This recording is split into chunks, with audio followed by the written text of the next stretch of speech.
So could this sickening massacre have been prevented? Outrage is growing this morning over missed warning signs. The shooter pledged his allegiance to ISIS. We know he did that with a 911 call. We also know that he was under investigation by the FBI not once, but twice.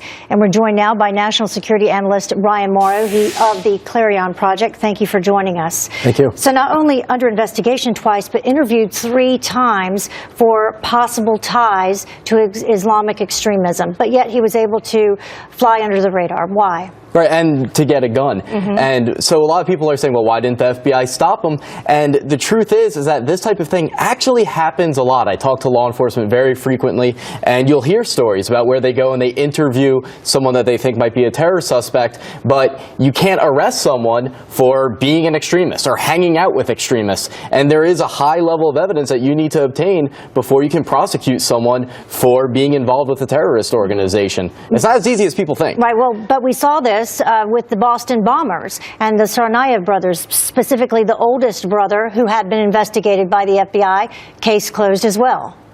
Right, and again, though, when you look in the history of terrorist organizations and even just what's sometimes falsely called homegrown terrorists, you'll see this time and time again where there's repeated investigations into someone, but then they're closed because of a lack of leads, and you can't just have them under surveillance 24/7 indefinitely. There comes a certain point where they say, we've got everything that we can get now, and there's nothing left to do.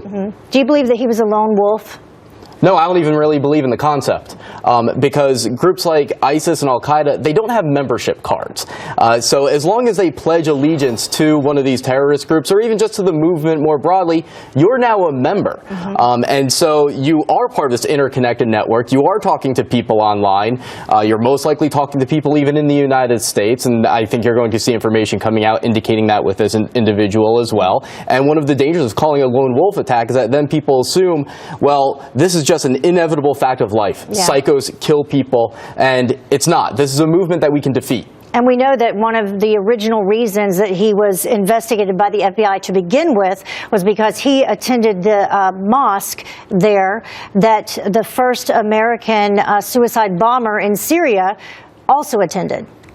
That's right, and one of my fears with this attack is that it's going to give momentum to ISIS, because the way that they're really able to radicalize and recruit is when there's this perception that Allah is blessing them and fighting on their side. And so one of the things the U.S. has to do right now is hit them so hard that they wonder why Allah abandoned them.